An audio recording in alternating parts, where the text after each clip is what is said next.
Grandpa's tales, they never fail. A treasure map in every detail. Oh, Grandpa's tales, wild and free. A podcast full of history. Alrighty, Grandpa. This is our beginning of our hopefully long-term podcast we got going on here. It's been a long time in the works here, but Grandpa, we just want to hear about you. Oh, wow. How about that? We just want to hear about you, like who you are. Who am I? Yeah, if you were to meet someone for the first time, if you want someone like to know about you, what would you tell them? Like, what would you do? Well, I've been in many cities. I played basketball. I played baseball in college. All right. I was, needless to say, a star, but I won't really have all the people I know who play. Anyone's gonna vouch for that? When all the other people who are there are dead, so I can't. So I can just say anything I want. It's in my image now. It's sort of like my fantasy. Right. I blew my knee out my first year of college, and it has been a major factor in my ability to do a lot of running and jumping and everything else. But I ran a lot of races with I don't run. No, Grandma ran a lot of races. I ran one race with her at 6.2 10K. 6.2 miles, and I ran it with her, and we came in together across the line. She was fantastic. She also came in second in another race in Excelsior.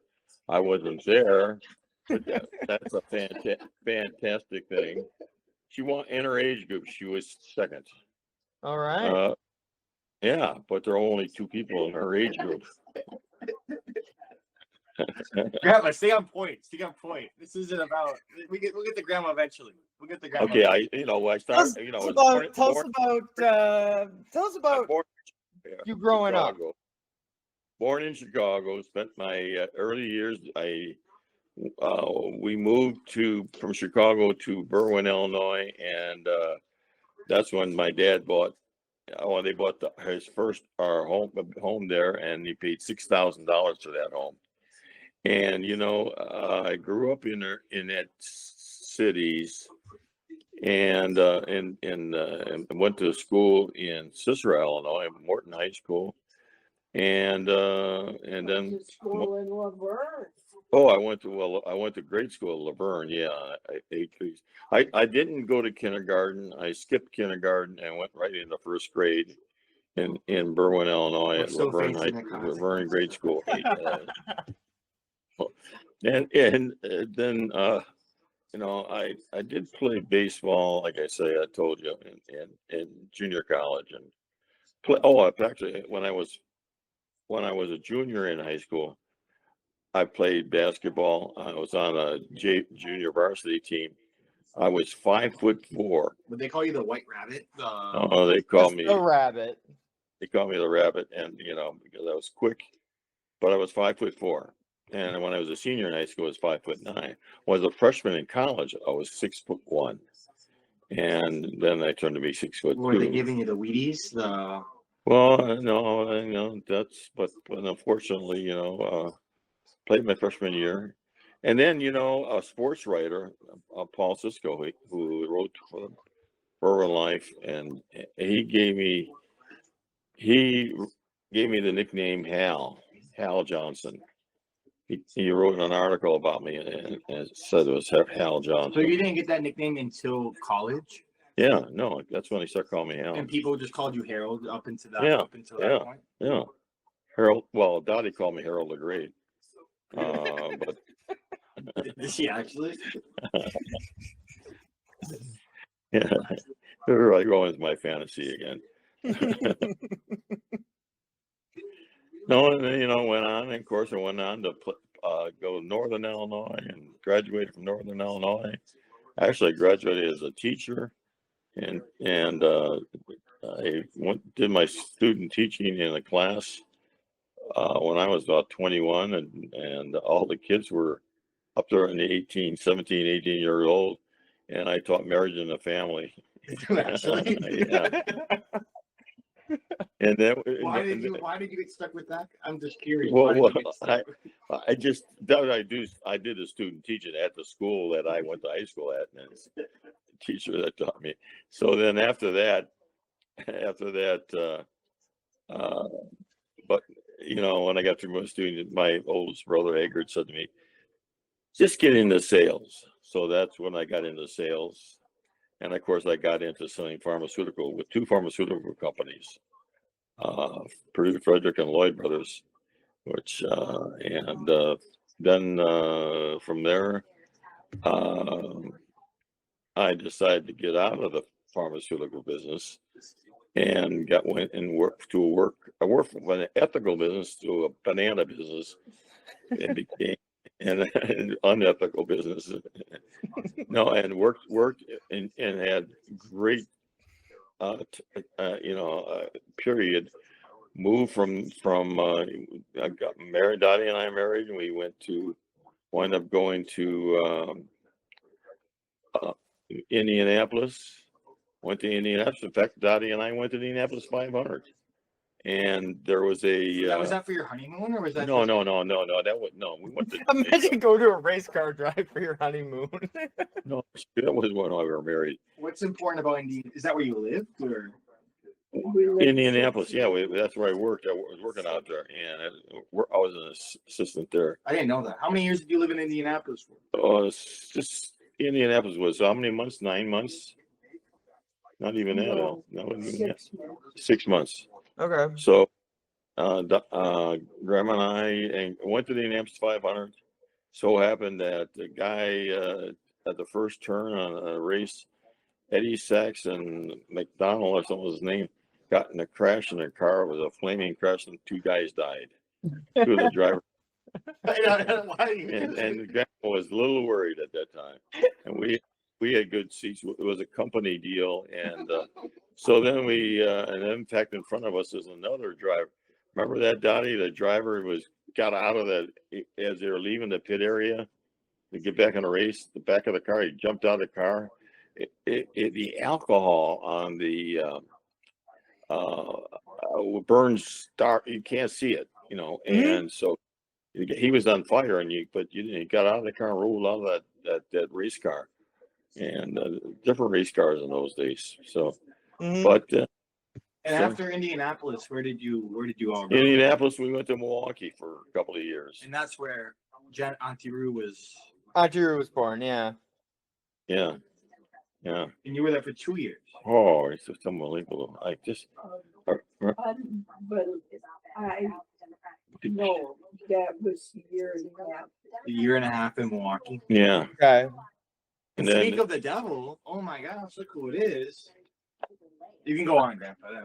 And then then after that we went to Cincinnati, and Cincinnati we were there for several years. And Cincinnati was a big office, and Hello. I worked for some great people, and got a great experience there. And from there, then But then you had 2 other children in Cincinnati, correct? yeah, 2 in Cincinnati. That were Eric was born and Jane was born. Actually, Eric was born on the 5th of July, but he missed by 15 minutes and that was that was an experience too. That's a great story there. Was that the doctor who told you 50, if you waited 15 minutes? Or was that my mom? Someone. And then of course later, Jane was born, and it was like, oh, if you would have waited. So yeah, it was me. It was you. yeah. Sorry. Okay.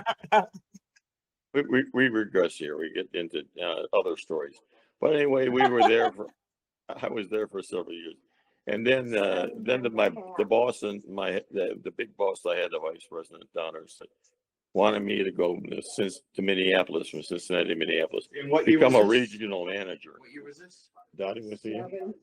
73. 73, Yeah, I think. Yeah. came up here, and then I was Into God's country, the Twin Cities. yeah, it was God's country. No one else wanted it, so God had to take it. We did that. We did that for a while, and when I came here, and I was responsible for office in Denver, Colorado, and then we had one in. I actually was in at first when I came here, Des Moines, and Des Moines was but the first when I came here, Dottie. It was in Cedar Rapids. We had an office, and in Omaha, we had an office. I think at that time. Okay. So would you go to Omaha? Then we finally. I said, let's bring it all to Des Moines. Would you go to Omaha or Des Moines often then? Or Trying no? to go to mine. Well, yeah, with all these guys, I would go and see them, like see the customers and whatnot.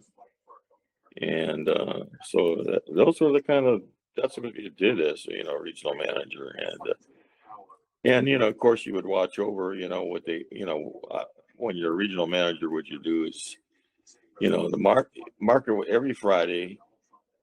Well, these were the following week you would be quoting out to the customers that the following week and saying, okay, what do you need? What day you need it? And here's the price. And then you haggle sometimes over the price. Mhm. So that was the way you did business in those days. And And then Yeah. when did you retire? You retired in 94? I 94. retired. Okay. Yeah. And I retired at as relatively young, I was 58, Donnie, I think. That's crazy. And I retired, but I didn't retire to retire. I retired and to get into my own brokerage business. And Yeah, that's but you didn't know that then. what do you mean? I planned it that way, Donnie. That was my intentions and goals was to be able to, and to have my own business, which I had in my office was my house. And I had clients that I did business work with importers from. But you worked with other people. Oh, I work with customers. No, you worked with other. I don't know, by myself. Oh, I did work for later on. I did at that period of time. Yeah, work for Chandler Topic. Chandler Topic, Yeah. and then you worked for the other ConAgra. I didn't work with them. Okay, that's beyond the point. That's beyond. How long did you do the brokerage stuff before you called it quits? Well, really, the last time I sold several loads of bananas when I was 80 years old. Really? So in between there, I was because of people called me up when they had problems in getting supplies. Because you were the Because I expert. had a big customer in Chicago, Okay. Verano, and they became good friends with him. So Don Forney, and then when I just those are the kind of things I did. And I what at one time during this brokerage period. Excuse me. I was working with. I worked. Oh, I'm sorry. I worked. What I did was to. Oh, this was. A group of guys that I know were going to import about 100,000 boxes of fruit from Ecuador, and they wanted me to be involved. But how I want me to be involved is that I got a hold of Pillsbury, talked to Pillsbury, and talked to the buyer. I'm not the not the buyer, but the guy who managed this Pillsbury division, Okay. which is Green Giant, and Green Giant, was an interesting label. So I approached them and said, "Would you ever consider putting, Green Giant and getting into the banana business?" I said, "No," and I said, "You mean you never saw the giant going bananas?" And bingo. Bingo. They jumped on a deal. I set it up, and we brought in brought in Green Giant bananas with the label and box and everything else, and brought that into the East Coast. All right. Unfortunately, the supply situation didn't work that well. But since I set the deal up with Green Giant, they gave me a fee, and they paid me. And it was about 6 months or 7 months that I think we did it, and they paid me a fee of $65,000. Okay. And plus what I sold. They didn't want me to sell so much in the East Coast, but I sold most of the fruit because they couldn't sell it. So I was the one that sold most of them, and then that was the end of that deal. So and I got involved with another company right after that. I think what was the name of it again? With Winston Walker, ConAgra. Okay, I forgot about ConAgra, and did that with him for a while, but not very long. But maybe a year or so, maybe two. I don't know. And then you retired. No, then I got into importing. Then I got hooked up with a guy, Guillermo Sanchez, down in Hidalgo, Texas, and I sold. That was a connection. I got that from a guy, Ron Elder, who was the division vice president one time, and he hooked me up with him. And basically, what I did with him, and I had a good relationship, and sold bananas to the West Coast. I sold mangoes. I sold, in fact, I had a mango that was actually for a short period, a small window, but was they loved this mango in the West Coast. And it was a Atufo mango, and it was a mango that was, I coined the phrase to the customers, it looks like gold, tastes like honey, and will make you nothing but money. So, Grandpa, what influenced your these phrases? What You just no, but there was a certain class, wasn't there? Like a certain. well, you mean I took? Well, I did. What was it called, Gummy? Barber college. Barber college. Yeah, no, it was. God, what was the name of it, Dottie?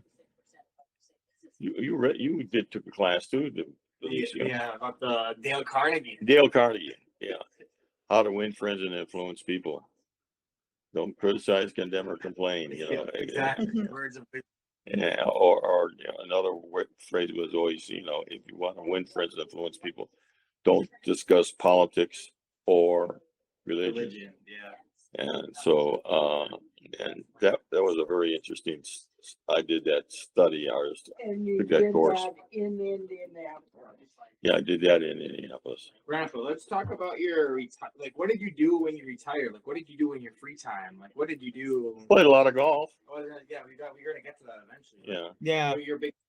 When did you start playing golf? I traveled. Playing golf when I was. Who gave you your first club? Oh, I played.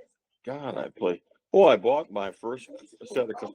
I bought my first set of clubs, which were fantastic clubs, which was McGregor MTs, and I bought those and woods and whatnot, and a red leather bag, which was fantastic, and I bought them in back room of a barber shop in Illinois. That seems kind of sus. Was it during Well, like one of those diet like those? Well, certain things fall off the truck, maybe. So I'm not saying any more than that. He doesn't want to get himself. I plead the fifth. No, I did that. I played a lot of golf. And played all over. I played it. I don't know how many golf courses I played, but I played golf courses all over eastern part of the United States, southern parts. I played down in South Carolina, North Carolina, played in Pennsylvania, played in Long Island, California, New York. How about that trophy they wouldn't let you take home with you? That was I went up to Canada, to Winnipeg, and they have What year was this? Industry. I can't remember now. Well, it was when Bradley Benjamin was little. Oh, I can't. This is going up to Winnipeg So now. 20 years ago, 30 years ago. Yeah, went up to Winnipeg. I went up to Winnipeg and played in their tournament up there, which is the wholesale industry, and all these different companies that were there in Canada I did business with.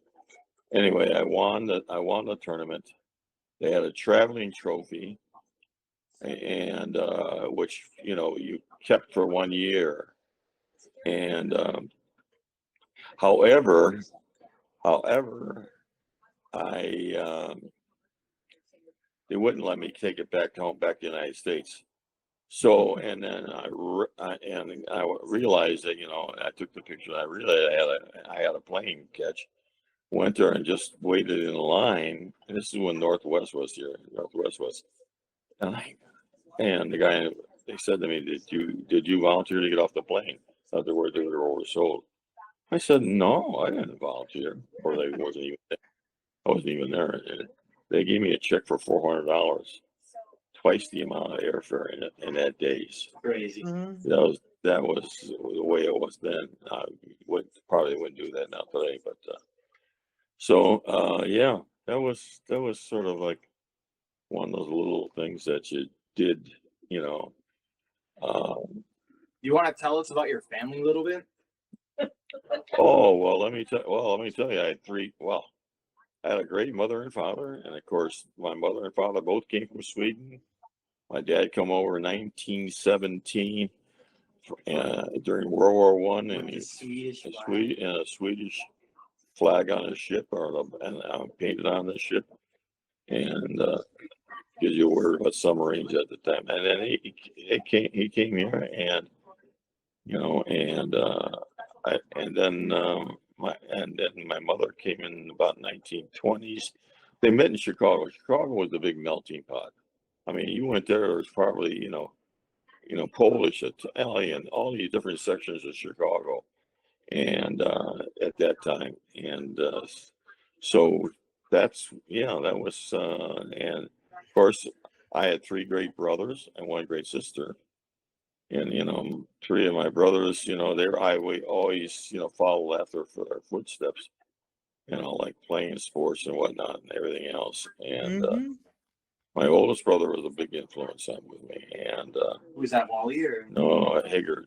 Haggard was the oldest. And unfortunately, he's passed. And Gordon, who, we went to Florida with a lot, not with them, but we met them down in Florida when we take vacations, and so had a great time, with them, and played a lot of golf down there. In fact, they used to rent out. They rented a place for a month, I think, or so, in a house, and Okay. we stayed at their house a couple of times, or at least went to them anyway. Yeah, I forgot about that, and yeah, my brother Gordon died. He was 80, and he died.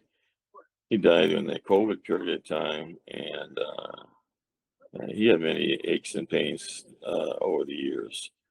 And but he was and then Walker Wally, who was the next oldest to me, and he had 3 years difference in age, and he was a great basketball player. Played in college, got a scholarship in college, played in the Army. I mean, you can talk about that all day long, what he did, and all of his accomplishments in this cross country skiing. Unfortunately, he had a stroke, and it's really slowed him down as far as his memory. So, so when I talk to him, I have to tell him about what he did, and of course, I embellish what I did. So. So, as I say, it's hard to be a hero when you're hard to be humble when you're a hero. It's hard to be humble when you're great. Yeah. So how many? You have 3 kids. I have 3. Oh, goodness gracious! I have 7 grandchildren. 3 children. Of course, I'm very blessed in the fact that they all live in the Twin Cities, and A they great all grandchild, have. a great Oh, grandchild. and then now? one great You do have one grandchild. great grandchild. This is true. Yeah, yeah, and I keep on forgetting that I got that too.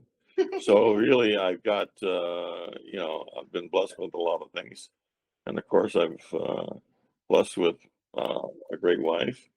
She's really been a big help all the way along through my career, college. She wrote a lot of she typed up a lot of papers, you know, and did many things like that. It's just sort of like one of the things that I've been blessed with, and so and I got Chad and I got You got me. Mhm. Benicio, 2 great kids, along with the other ones too, and they did not pay me to say that. What, Chad? How many minutes are we at right now? I'm not sure. We're probably good. If Okay. I don't know what else we could really without going into like super crazy detail that could fill up something else.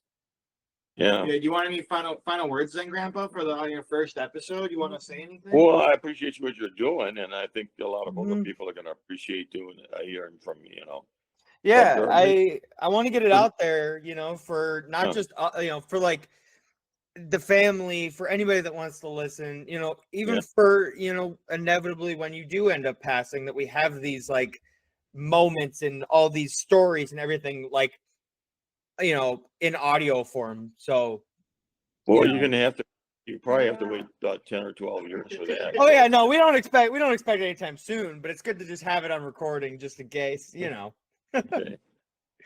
But I appreciate what you guys are doing. So, I Mhm. mean, it's well, I've been thinking about this all along because it's, there are so many segments that, there's so many gaps and whatnot. So I probably Mhm. haven't.